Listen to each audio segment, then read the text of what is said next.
was hot for you with the mask, you still were having such a giggle and fun. And now, 30-odd years later, you're going to different events, chatting away to people. And when one of the lines is said, what if he doesn't survive? I remember I had 5 lines. And when I took Han Solo up into the Slave One, I had to say, put Captain Solo in the cargo hold.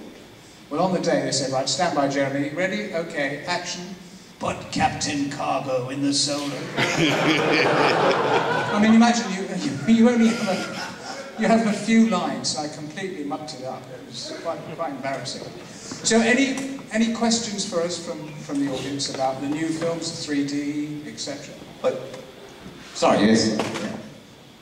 So, in the new trilogy, we both got to see Boba Fett as a child, and in the representation of Phantom Menace, we saw Greedo. How do you feel seeing your characters portrayed as children, especially the bound hunters?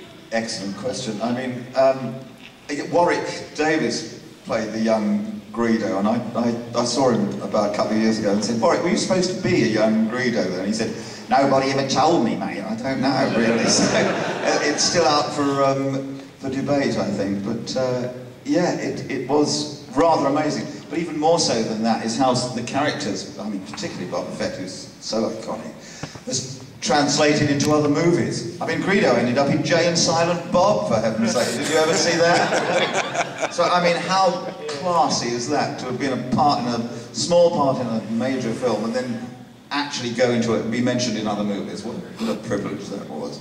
It is. And you find out with the story of the young Boba Fett is in the Clone Wars, and so the story of the family goes on. 10 years ago, I always remember being interviewed by someone, and they said, "What do you think about, Boba Fett? He dies and he does it." I said, "Well, the one thing with Boba Fett, I don't think you should ever see his face. He should remain totally," and I've stuck to that. But now there's a backstory. I think it's quite nice that you know more about Boba Fett and the family. I think they're the family they're called. That's it. Young gentleman over there. Me? Yeah, chap in the, well, either of you know. Quick question. When you were filming Empire Strikes Back, I heard there was a lot of secrecy of the famous line, I am your father. Do you know before the movie, or did the script have it, or was it tight-lipped?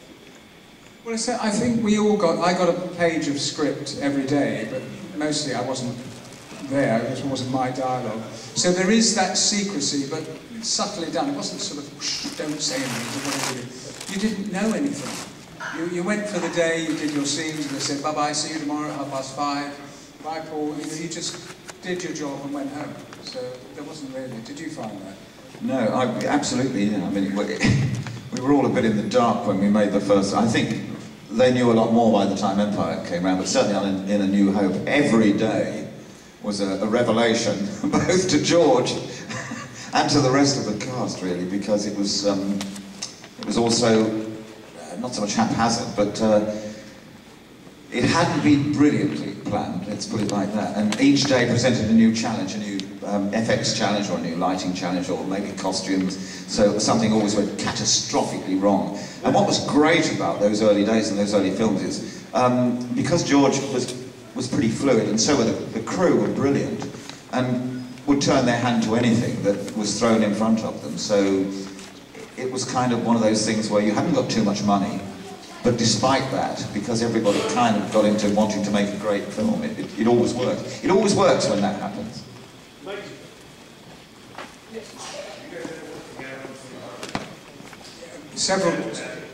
Several times we went to theatre. We did theatre outside. It was just before the first Gulf War. We went to Jordan. We were doing a comedy play for troops and everybody else, and you'd had to learn the play very quickly, and then suddenly we were told we had to leave because the Gulf War was about to start. Well, we worked on other things. It's a long while ago. I mean, yeah, so long ago. I can't remember what I did yesterday, let alone what I did 30 years ago. But yeah, I've known Jeremy for a long time. It's funny because when I came home, the very first event I did, I remember coming home and one of my sons was there, And I said, look at this, Robbie, have you seen this watch? Look, there's the Boba Fett mask there. You press a button here, which is a blue light comes on, then you turn that round, and then a green one comes on, then a final red, and then I could feel him looking at me, and he said, Dad, you're pathetic. I said, well, that's nice. I said, he said, next you'll be telling me you've got a Boba Fett towel or something. I said, funny you should say that. Oh, dear, the laughs. Yeah, the waving. Yes.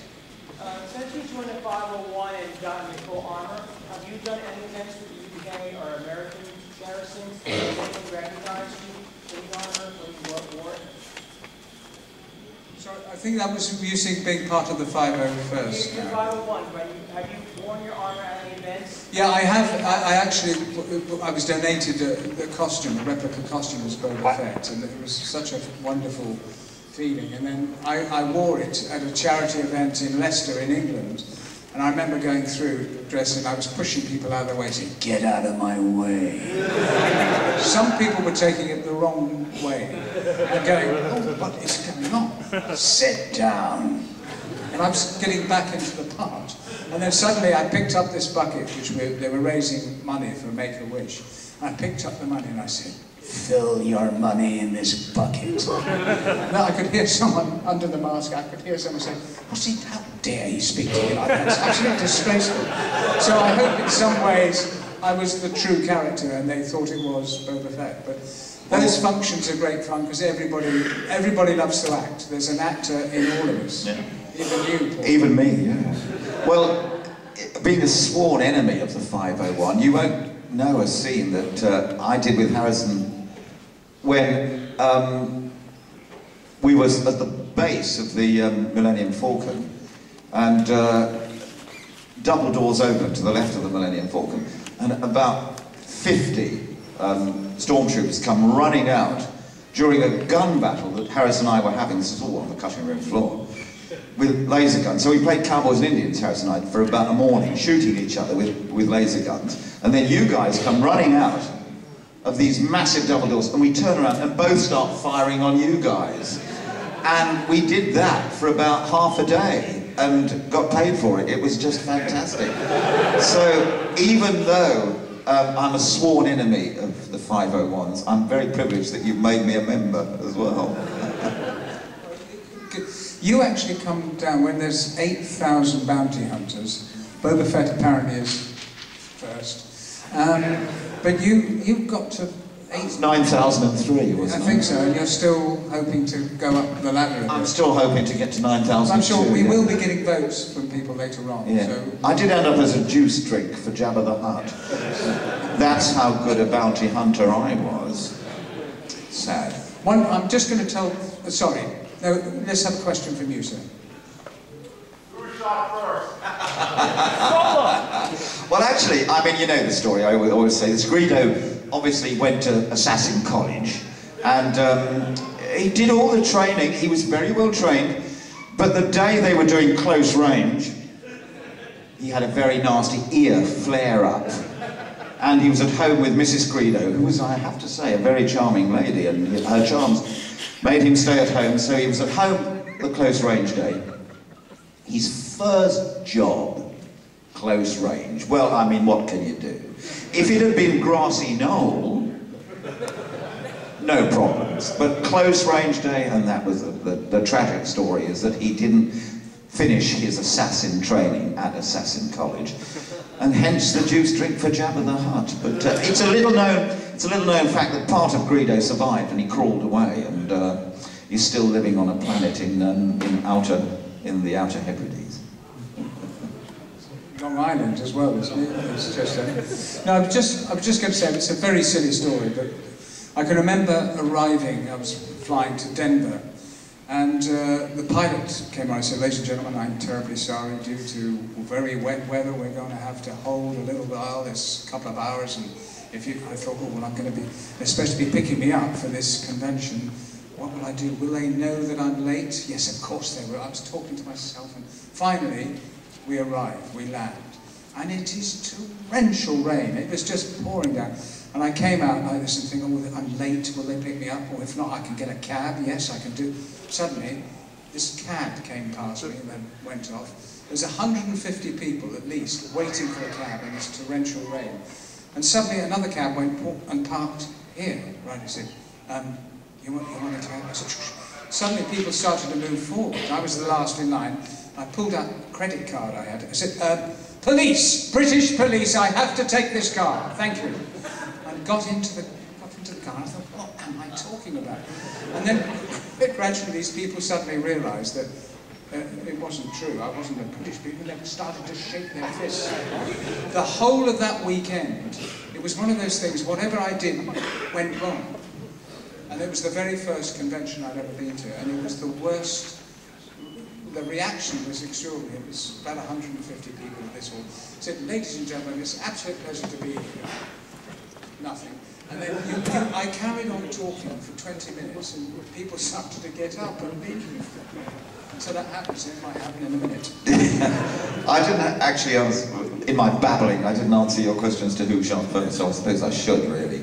A lady who I was talking to earlier on said, well actually, Han didn't shoot first, Han just shot.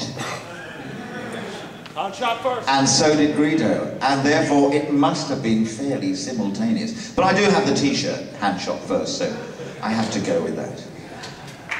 Yeah.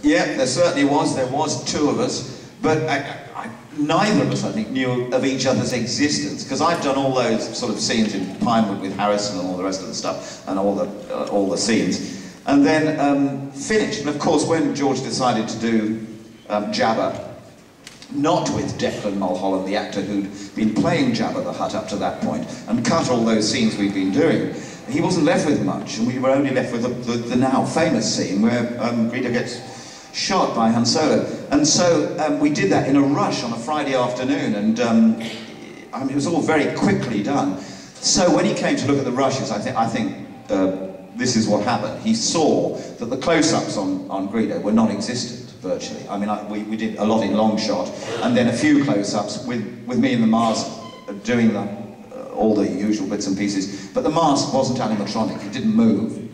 And that's what he did about 6 months later, when he realised that he'd only got that major scene for Greedo and all that little bits of stuff. So that's when Maria, when I'd left the film, and George had gone back to the States about 8 months later, that Maria came in to do the couple of close-ups where the ears move, and when you see that, that's Maria, that's not me. But I did everything else, and I did all this. What about the high heel shoes? I wore those.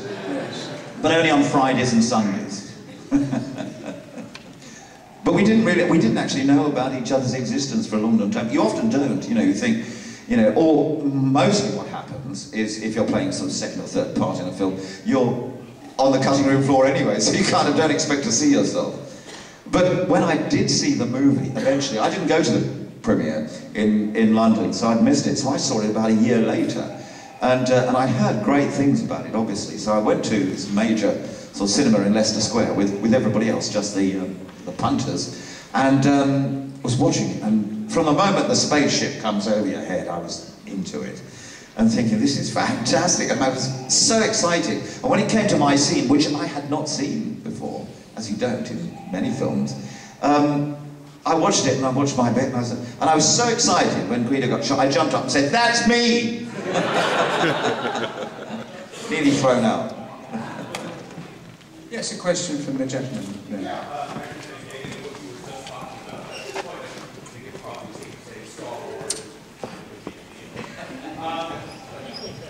When it became clear that it was that well received, were there any that you worked on that were surprised that it did that well, or did you have a sense, even as a being made, that yeah, you were kind of making something that was going to be big? Well, for me, obviously, I wasn't in Star Wars: A New Hope, and when you heard what a success that was, and then going for it, you're going to be in the second one. Most sequels were always I remember seeing Jaws, what a wonderful film, and then the second one, Jaws 2, was a terrible film. And you were worried that this might happen with Star Wars. You know, The Empire Strikes Back, but I'm in it a little bit, so that would be nice. But it was a shock, but I sort of expected it to be good, because while we were working on it, there were things happening, and we thought, if they can capture that on camera, that is a beautiful piece. And then, of course, they did, and Empire Strikes Back became one of the best films of the 6. And it was difficult. And then to have Return of the Jedi, can we dare go further and have more success? Yes, we did. And so I mean, it's a very good question, because when we did the first A New Hope, I think you're right, no one really had any impression, apart from George, who I think did have a slight inkling that he got something pretty cool. But I've still got the original script, which is like a telephone directory. It's so big, and so many scenes that didn't get in the original movie, purely because of time. They got about 8 hours worth of movie, so he had to be cut down, obviously. But the first day I went out onto set, and it was in a big soundstage, and there was loads of sand all over the floor, and big arc lights, and just the Millennium Falcon cutout at one end of the room.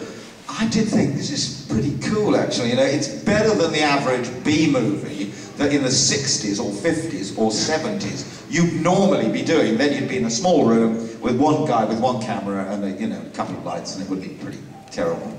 It's funny, because it was like Jabba's palace was that. It was the whole set. It was much bigger than this. And you felt dank and slimy because of Jabba and the thing. And I remember you stood, I think something like 14 days I stood next to Jabba. Why I was there, I don't know. I was just standing, protecting. But it had an atmosphere, and that's when I knew this film is going to be as successful as Empire. And you just knew. There was the feel of it was just damp and clammy. As to Jabba's palace, my wife, I never let forget, was offered a part as the slave girl in Jabba's palace. Because I got the job through Tony Daniels, who I was working with in London, in a kids' TV show, which we were both in, and he rang me up and said, I'm doing this science fiction film, and the guy, George Lucas, who is the director, has asked me if I know of anybody else, any character actors. Are you, Kate, that's my wife, interested in doing it? And I'm going, well, all right, okay. And he asked Kate, and she said, well, what is it? What's the part? And he said, well, they need a dancer in Jabba's palace. And she'd been a dancer and was trying to stop dancing and going into theatre. So she said, no, I really don't want to dance in a science fiction B movie, which I never let her forget. Yes, sir.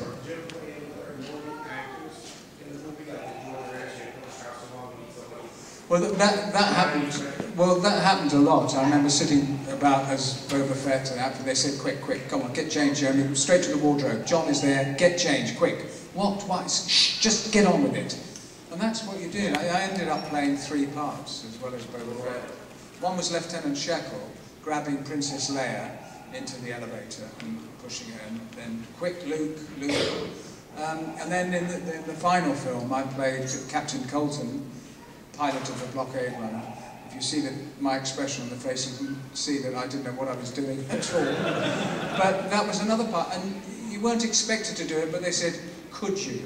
You know, quick, we need... They suddenly realised they didn't have enough people to play this part. It was a brief cameo. Me, I only got to play Greedo, I suppose, because I got killed, really. But you're absolutely right.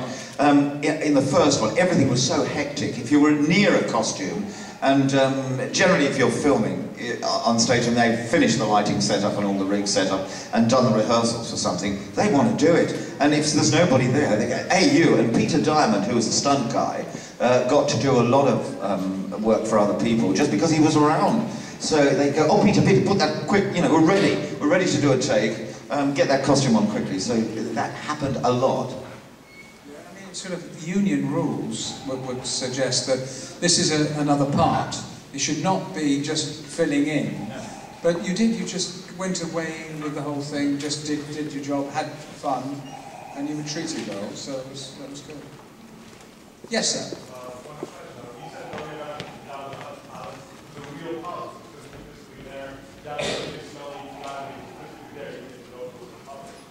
was no CGI whatsoever in that. They were either hand puppets that you see, or everyone else was an actor against this huge, I mean, it was a massive scene.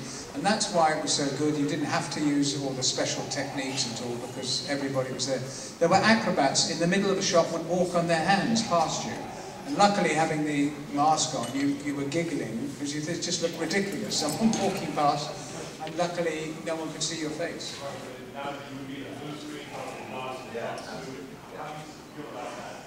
Well, that's the trouble, I think, with too much special effects. Sometimes you don't. It'd be lovely to play a whole scene. You know, for maybe 4 minutes, you could play the scene without something happening. When they were filming, the pillars are there while they're filming, and when it's done, the pillars are up there because they added in. The atmosphere is not the same, and sometimes they're too clever. Especially, I mean, 3D's out now. Some 3D, I remember The House of Wax when I was a young lad, which was 3D, fists coming through the screen. It's fun, but I'm not sure whether 3D is the best way to go. Has anybody seen 3D? I'm into trouble now. No. Has anyone seen the 3D, the current one on the cinema? What did you think? Very good. Awesome, on the big screen. Better on, I think it has to go. I'll tell George you said that. Yeah, okay, it's a pleasure. Right, now, we've got 5 minutes, I think. Last 5 minutes for a few more questions, sir. So, but playing the baddies is always the best deal in a movie, believe me. It is. You know, ask Alan Rickman that, you know, or Gary Oldman, he loves playing baddies. And nicer guys who couldn't meet. Yeah, it's always a better deal playing the baddies, so we didn't mind at all. You know, I mean, Harrison, I have to say, the first time I saw him walk out on set, and I was there in this grotty green mask, and all the other Brit actors were in their masks and in tatty costume, and then Harrison walks out on set, and we were all straight actors, but we all went by. God, that guy's handsome, he's the best. My God, look at him, for heaven's sake. Yeah, no, it's just... No, being the baddies is much better. You've got that slight advantage, I think. And it's great. You can do things that you can't do when you've got the mask off. You can't say, you know, you can't do all that. And being cool takes months. I did 6 months rehearsal. And with my children, I said, is this cool? They said, no. I'll do it again. Is this cool? No, you're nowhere near. So I just got cool just as I was called for my first day. So it helps. Right, ladies and gentlemen, I know other people are coming through now, but you've been a terrific audience, and everyone who Thank you so much. Thank you for coming. Come and see us.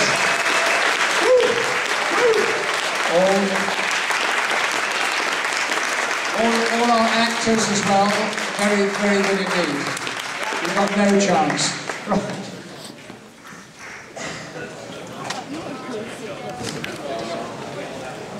That is one cool suit.